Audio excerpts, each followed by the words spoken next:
આજે આપણે બનાવીશું ફાટેલા દૂધનું શાક. એના માટે એક તપેલીમાં 2 કોથળી દૂધ લીધું છે. એને આપણે ગરમ કરવા મૂકવાનું છે અને ઉકળો આવે એટલે આપણે એક મોટું લીંબુ આપણે અંદર નીચવી કાઢીશું. ઉકળો આવવા માંડ્યો છે. હવે આપણે લીંબુ નીચવી કાઢીએ અને દૂધ ફાડી દેવાનું છે.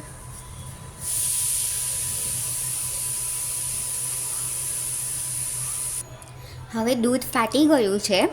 તમે જોઈ શકો છો પાણી અને દૂધનો માવો અલગ થઈ ગયો છે. જ્યારે ઘરમાં કોઈ સબ્જી ન હોય અને પનીરનું શાક ખાવાનું પણ મન ન હોય ત્યારે તમે આ ફાટેલા દૂધનું શાક બનાવી શકો છો. હવે એને ગરનામાં ગ્રેઇન્ડ કરી દેવાનું છે અને આ રીતે થોડા ધીમેથી પ્રેસ કરીને રાઉન્ડ શેપ આપી દેવાનો છે અને પાણીનો અંશ થોડો રવા દેવાનો છે. આપણે આ પાણી જે બચ્યું છે એ જ પાણીનો આપણે ઉપયોગ કરીશું. હવે આપણે ગ્રેવી બનાવીશું.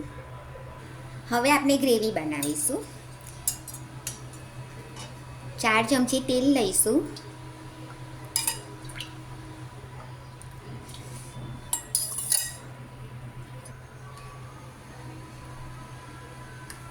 ત્રણ ચમચી જુવારનો લોટ નાખીશું.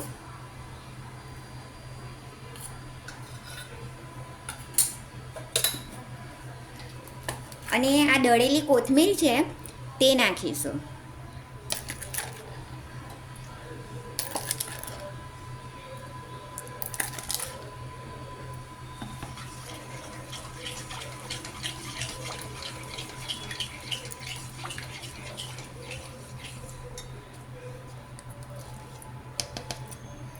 મરચાં, આદુ, લસણની પેસ્ટનો મસાલો નાખીશું. હવે એને સોંતરીશું. જોઈ શકો છો ગ્રેવી ઘટ છે. હવે આપણે જે આ ગ્રેઇન્ડ કર્યું છે તે જ પાણી એડ કરીશું દૂધનું.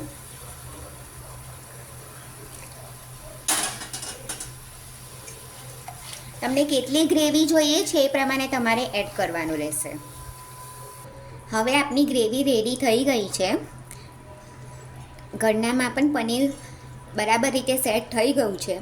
હવે એને પીસમાં આ રીતના પીસ કરીને ગ્રેવીમાં આપણે એડ કરીશું. અનઇવન જ પીસ કરવાના છે.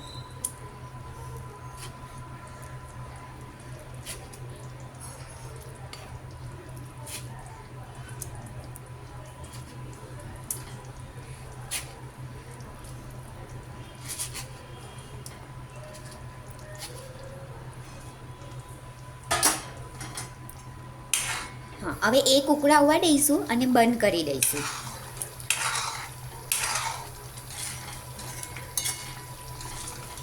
તમે જોઈ શકો છો રેડી છે આપનું દૂધનું શાક. જ્યારે ઘરમાં કંઈ નહીં હોય અને પનીર ખાવાનું મન ન થતું હોય તો તમે આ રીતે દૂધનું શાક ફાડીને આ રીતે પીસીસ અનઇવન કરીને કોથમીરવાળી ગ્રેવીમાં તમે બનાવી શકો છો.